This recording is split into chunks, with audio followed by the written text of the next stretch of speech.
Една легенда от Япония.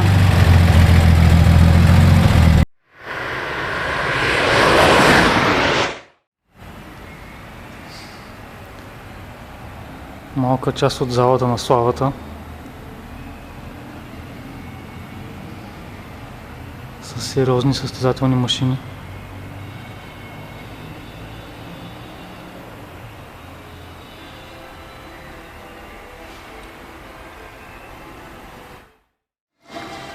Това е най-интересна комбинация от гуми от бебешка количка и гуми от трактор.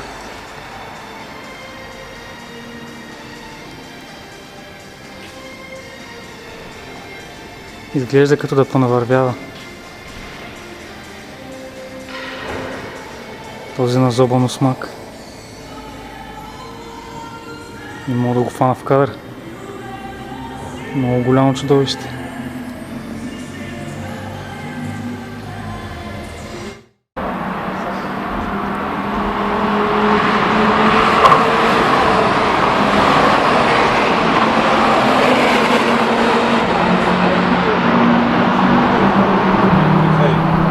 В момента се провежда Audi Driving Experience на GP-10. Почетната стълбичка.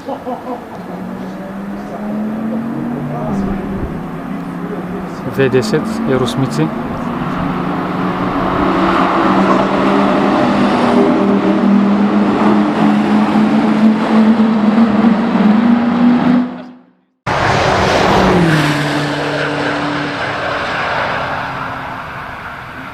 В момента явно има тестване на заводски автомобили. А тук по-нагоре би трябвало да е станал инцидента с пича от Gran Turismo, който излетя с GTR и се обърна.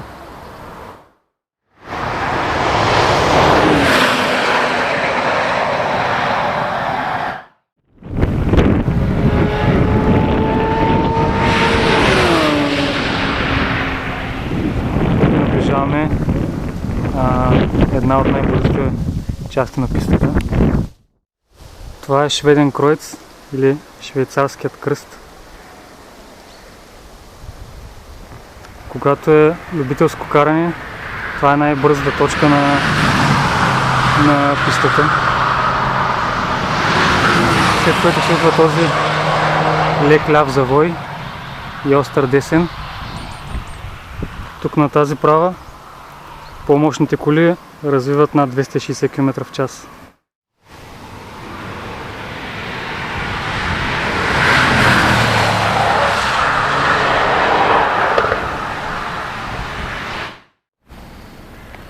Това предполагам, че е един от най-известните паркинги на света. Особено за феновете на YouTube видеа от ринга.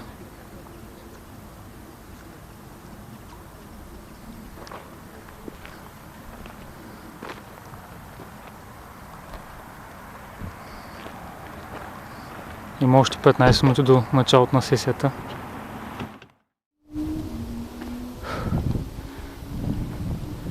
Замъка над Нюрнбург.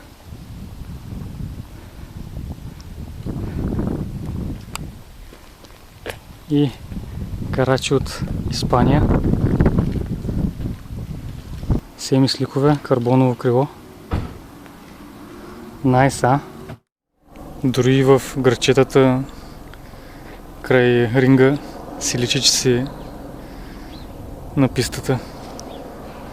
Навсякъде изкачат разни бижута. Както си ходиш и изкачат някакви абсолютни уникати. Изглежда като да е V8, ама едва ли. И пак е яко. Всъщност е редови шестак. Типичната гледка в Германия, алейката. Вътре Астън Мартин. Найс! А комшията отсреща с Лотус.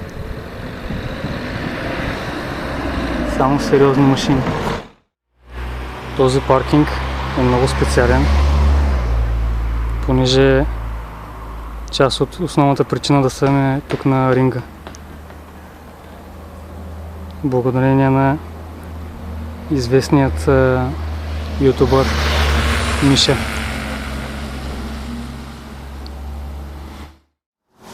Имат богата колекция от коли, които дават под наем, за да се насладите на Нордшleife. Тук също има концентрация на бегачки.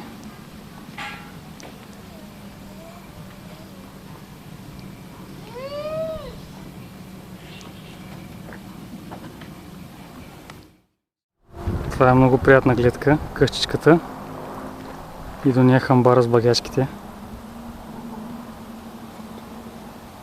Тази се очаква да е доста шумна, с велосмак. Не знам дали се вижда надписа. Yellow but not chicken. Една легенда от Япония. Datsun 240.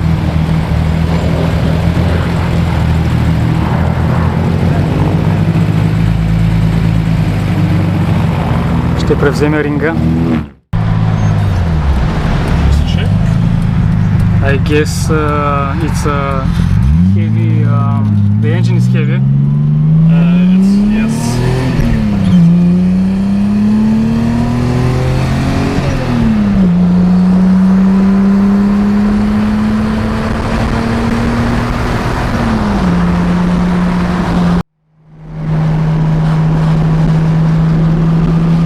Oh, you got the different gauge.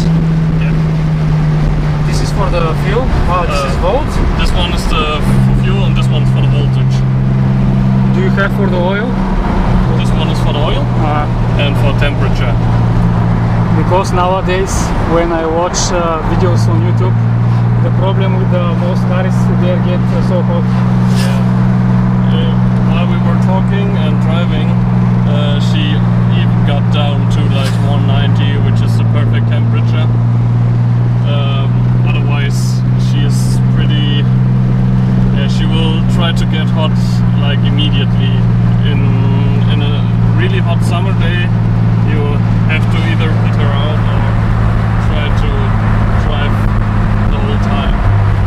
And if she's too hot, she don't like to start really. She is more like she's like a diva. Yeah, she had a mind of her own. Yeah, but I like it. I enjoy it really much. Извън работно време е много спокойно.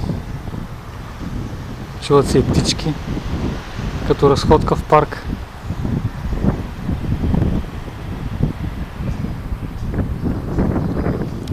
Не забравяйте да ударите палец и ако ви харесва, се абонирайте за канала.